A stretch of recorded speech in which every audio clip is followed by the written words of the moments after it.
Welcome to Character in Action with Matthew J. Norcross, the official podcast of the 7 Degrees of Change Foundation. Come journey with us on the real-life stories of character in action. And now here's your host, Matthew J. Norcross. Hello and welcome to Character in Action from the 7 Degrees of Change Foundation. I'm Matthew J. Norcross here in the studio with Carmen Ramirez, filling in for Robbie Dilmore. Hey, Carmen. Hey, Matt. How are you? I've been doing pretty well. Now, this week, we're talking with Cyril Spiro, the CEO of Tampa, Florida-based EasySuite Software, the company best known for creating Lotteries, a communication system that saves charter schools time and money. In addition, it ensures that charters are compliant with state lottery laws so that they're protected from claims of lottery fraud. He joins us now over the phone. Cyril, thanks for being on the show. Thanks for having me, Matt. Now, you're here today because you're a living example of character in action. Now, before we get started, can you please tell our listeners more about yourself? Sure. As you may or may not know, Matt, I'm a physician by training, and my career path has gone down many different avenues.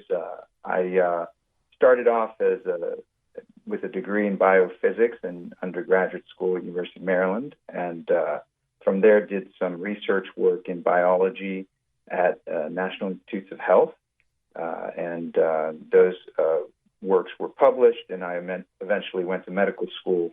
And in medical school, I noticed that we had some serious problems with our medical system, particularly with information technology, which I had become familiar with from my biophysics education. And so I set off to work in that industry, helping hospitals and physicians do a better job taking care of patients.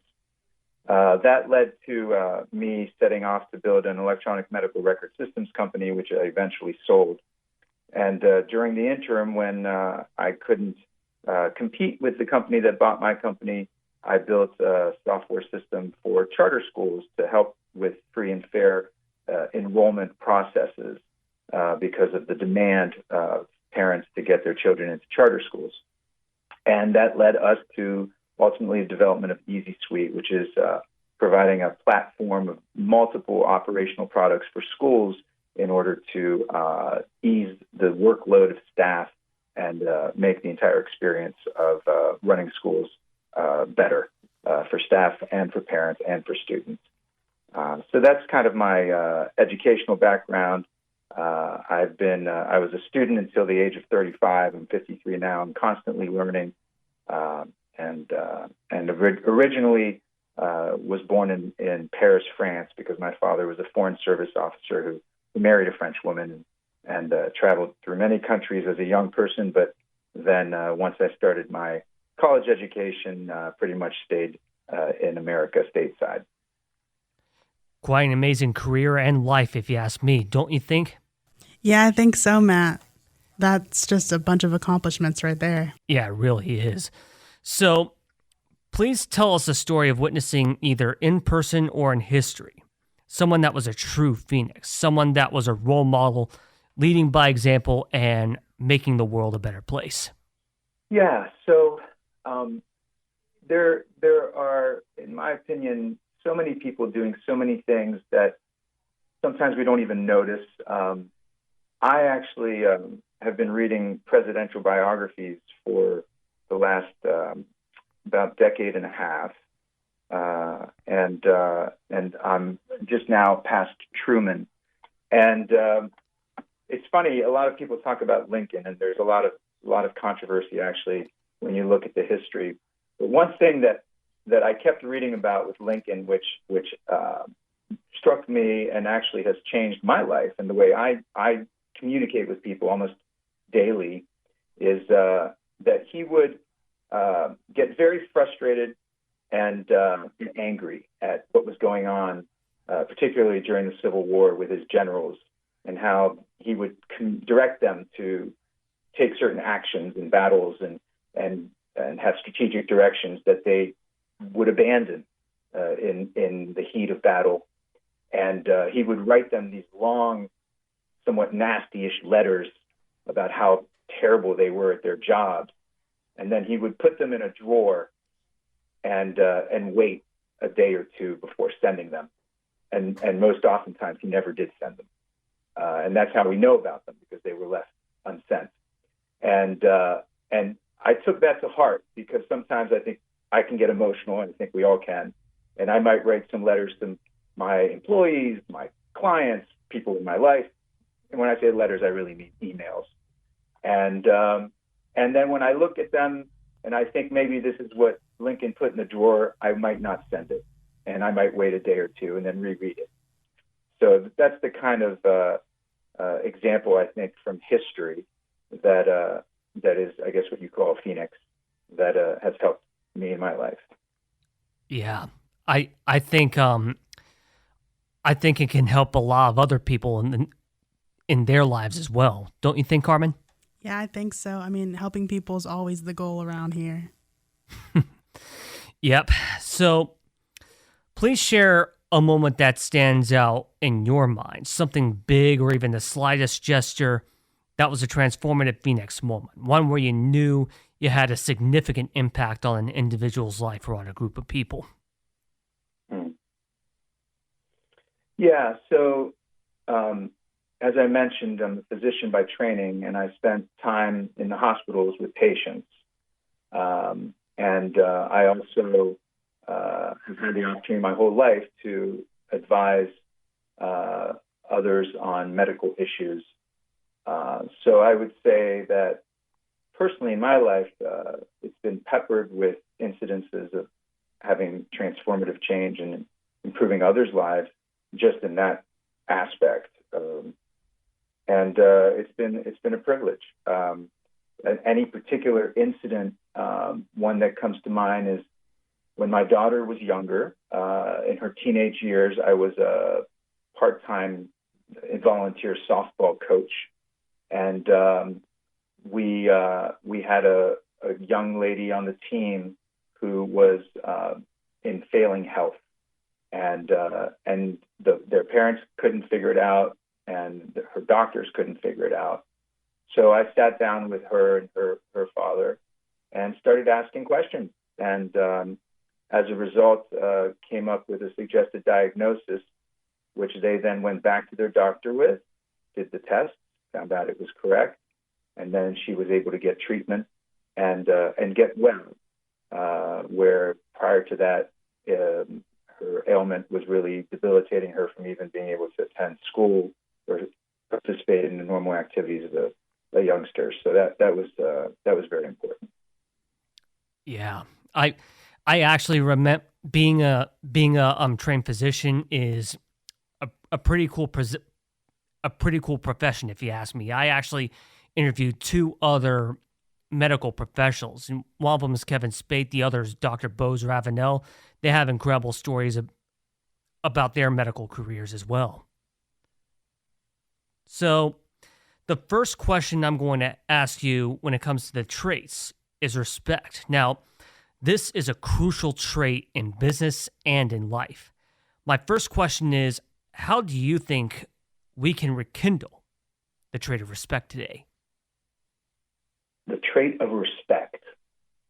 Correct. My first thought on that is that I think of respect like I think of the golden rule, do unto others as you would do unto yourself. I think that people who are respectful of others respect themselves. And if they don't respect themselves, they're not respectful of others. So I think in order to improve the amount of respect for the trait of respect, we have to help people understand and love themselves. And I think that we hear a lot of kind of that rhetoric these days where they teach people you can be anyone or do anything and literally like imagine whatever you want to be, you are. But that's not really what I'm talking about. I'm talking about really seeing oneself as a incredibly fortunate creature on a planet in the middle of the universe for reasons unknown, and how fortunate we are to be alive, get to experience life, and that we are top of the food chain as humans. So just being alive as a human in and of itself is a miracle. And that if we can recognize that truth and respect ourselves as that creature, that individual, then in turn we will respect others because we will see them the same way. Yeah, I mean, it's really important to recognize how precious life is, and you really got to respect yourself. Don't you think, Carmen? Yeah, I think so. Like you said, the golden rule, they teach it to you in kindergarten. Treat Yes. others how you want to be treated. And I've always lived by that, and I hope everybody else does. Yeah, treat people as if they were what they ought to be, and you help them become what they're capable of becoming. I recited that line a lot throughout the past summer. It's from Goethe. So, yeah, that term always gets to me as well. So let's move on to responsibility. You have a big responsibility being the CEO of EasySuite. Now, how do you manage such a big responsibility? Yeah, so I remind myself there are bigger responsibilities, right? I'm not president of the United States, so I can't imagine what a lot of people do in order to manage what they deal with. So, it's all relative. I think once you get to the point where you have so many things that you're responsible for, you have to get into a state of mind where you, at least for me, I have to have faith, right? Because the amount of the volume of work and things to keep up with and people to care for and so forth is enormous. So you have to have faith in yourself, and you have to have faith in whatever your role is and how you got to where you got. So, I got to this point for reasons that, in many ways are beyond my control. I didn't choose myself. I became myself based on a lot of things that happened to me through good circumstance or good fortune. So I think the way that I deal with the responsibility is that I stick to basic principles of caring for others, wanting to improve the world as part of my personal mission. The larger company that owns EasySuite, which is also my company, is called Improvation, because the role of the company is to improve the world, and our motto is improve every day. So I think that the way that I handle responsibility is to really just, in many ways, take one day at a time and treat others well, and know that I'm on the right path. I think back to what I was originally saying, it's almost like a rubber band. You can stretch a rubber band and you can stretch it, but eventually it gets too long and it breaks. Mm-hmm. And in a way, in a positive way, that break means that you've gotten into kind of a new realm where you aren't worried anymore. It's too late to worry. Now you just take things on as they come. Yeah, something to think about. And you mentioned caring for others. I'm going to ask you about that later on in the show. But first, I want to ask you about the trait of fairness. How would you define fairness, and how would you want people to demonstrate this trait in both their professional and their personal lives? Yeah. So fairness is a subjective thing. I value it highly because it's a little bit like respect. If you respect others, then you want them to get a fair deal. But if you respect yourself, you want yourself to get a fair deal. So when creating deals, interacting with people in your personal life or your business life, professional life, whether it's a marriage or a business partner, ideally you want to both walk away happy. There's an old saying that if everyone walks away from a deal unhappy, it's a good deal. I don't agree. I think that's playing from what's called a zero-sum game, right? There's only so much that you can have, and if I have more, you have less, is a bad, in my opinion, bad way to look at things, because together you can actually be multiplicative, right? Or additive. You can create value that would otherwise not exist as individuals. So when it comes to fairness, I think it's about having both sides clearly state their goals and then identifying the way that might be available for both sides to achieve that goal. It's funny, I had a business negotiation just yesterday on a partnership where I had originally communicated with the other team the terms of the agreement that would be a good agreement for us, and sent them a draft of the agreement, which they had agreed to verbally, and they came back and said, hey, can we just cut down the percentage that you get? And so I want to be fair, so I asked why, right? If you give me a good logical reason, maybe it makes sense. There was none. I said, I'm sorry, this isn't a good logical reason. It just sounds like you just want to get a bigger cut. And essentially, they admitted that was the case and said, forget about it. We still want a relationship with you. So, unfortunately, the world, in the business world especially, I learned this in business school, if you want to get X, ask for X plus Y, because the other guy's going to do the same thing and eventually you'll get what you want. And I think that's a bad way to go about it. I don't think that's a good way to have deals. I don't think that's a fair way to do things. Unfortunately, there are some people, if you know in advance that that's how they are, then you have to do it, or else you won't get your fair shake. But that's because they aren't fair people.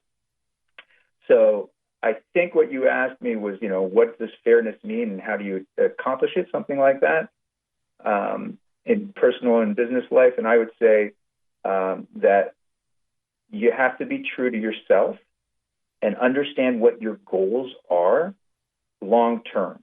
I think the reason that some people become very unfair is because they have the problem that the grass is greener on the other side, and they're never content with what they have.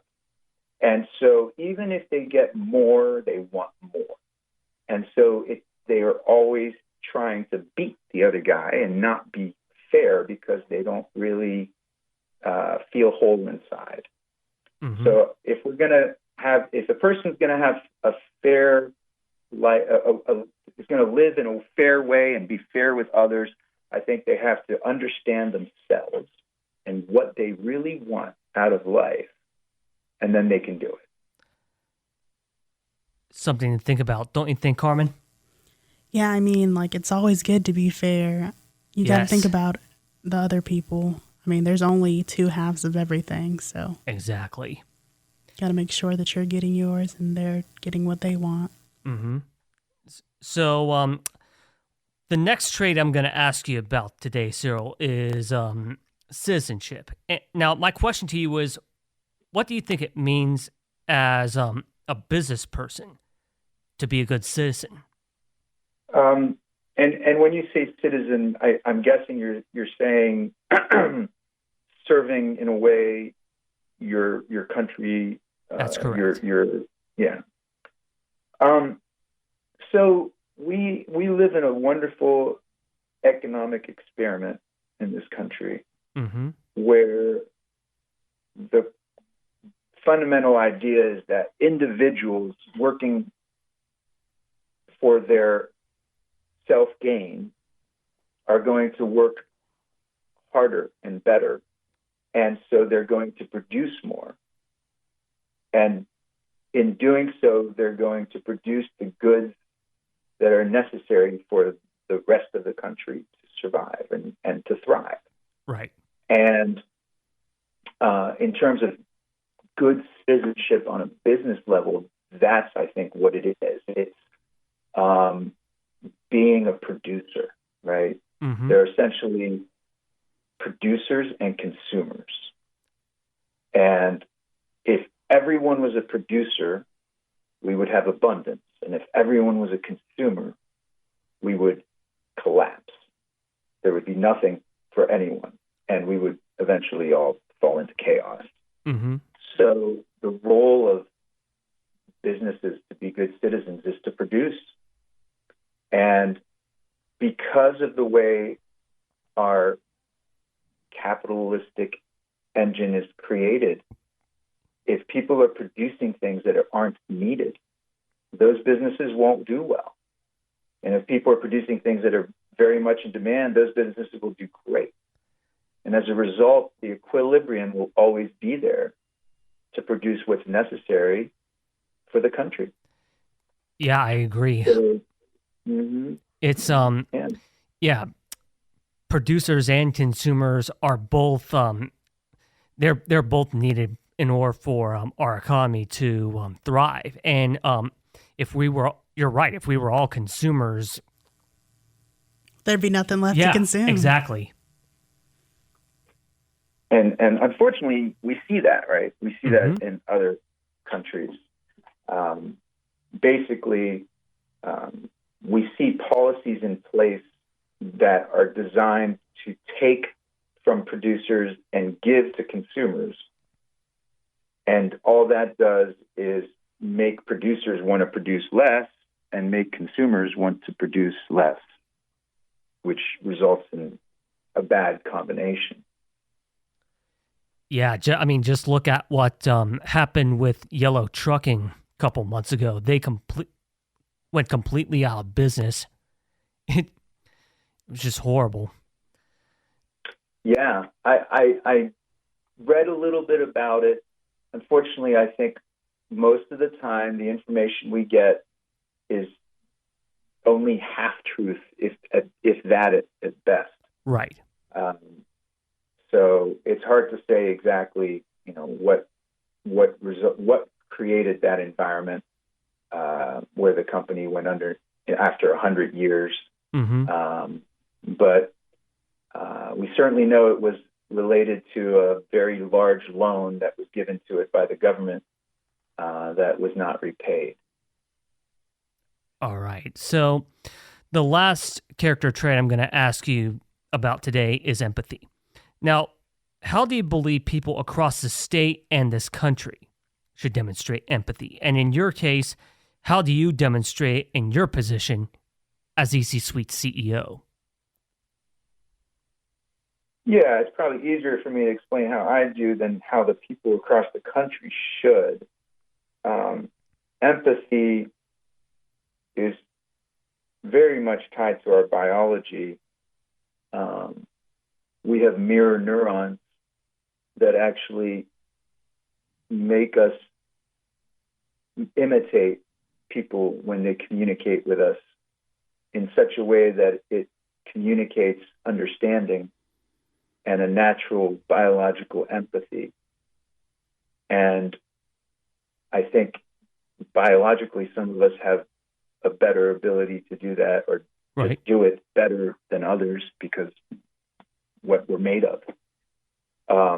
But we can all learn empathy, even those that may not have it happen so easily. I think it's a lot like respect.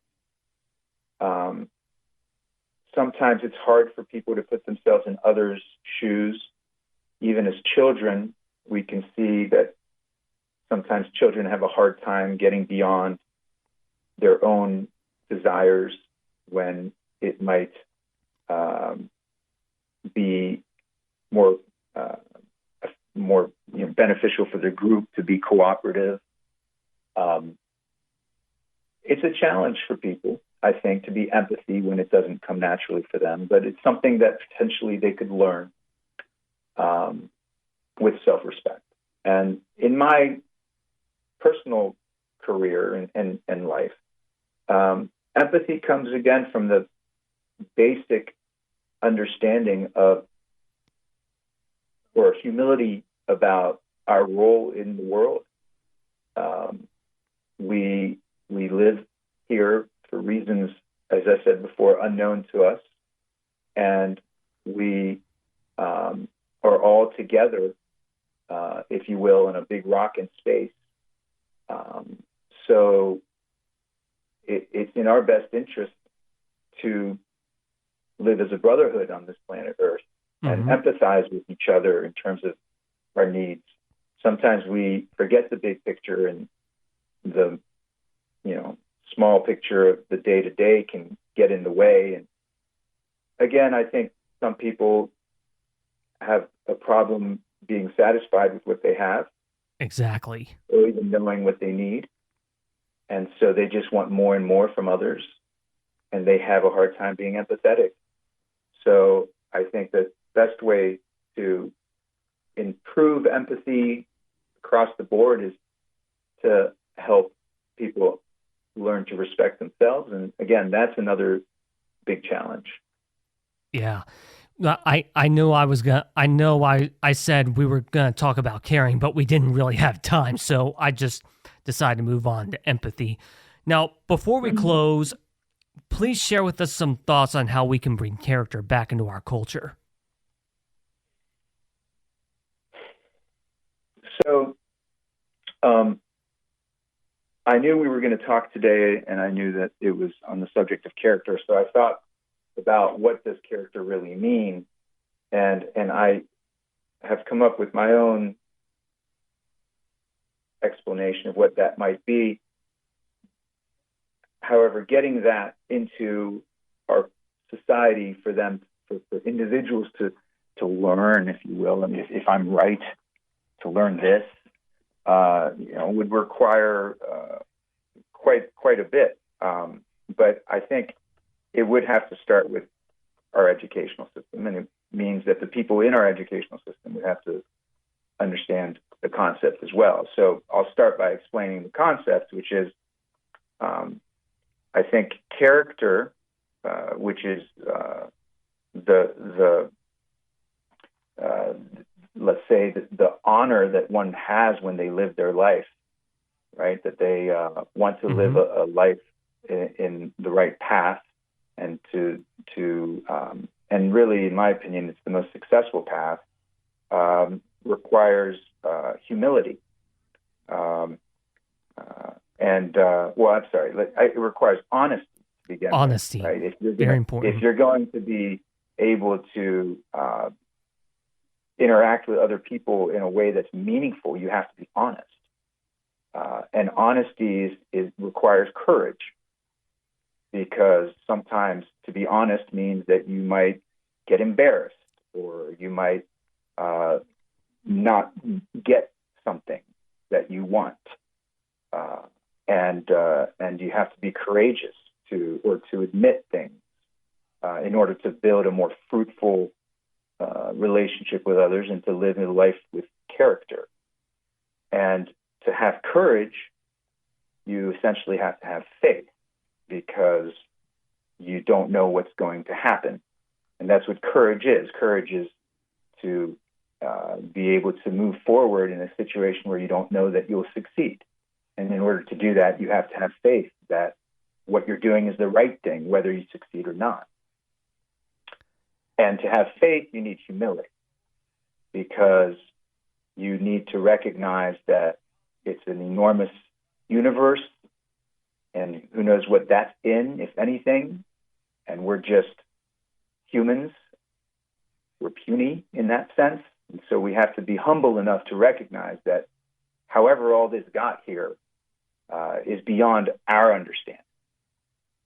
And then at that point, you recognize it's just logical that the fact that we just happen to get here and be here and get to experience this life means that we just have to respect the fact that something is way more powerful, way more understanding of everything that exists than us. And that's what gives us our humility. So if we can teach people to live logically and rationally, I think ultimately they will have character. Those are great closing words. EasySuite CEO Cyril Spiro, pardon me. Thank you for joining us. It was an honor and a privilege to be able to speak with you today. Thank you for having me, Matt. I appreciate it. Character in Action is a co-production of Firebird Media and the 7 Degrees of Change Foundation. Your host is me, Matthew J. Norcross. The show is produced by Robbie Dilmore, who also does the intro. Special thanks this week to Carmen Ramirez. If you like the show, please listen to and follow us wherever you get your podcasts. New episodes are posted every Sunday. Thank you for listening, and always remember, everyone can be a phoenix.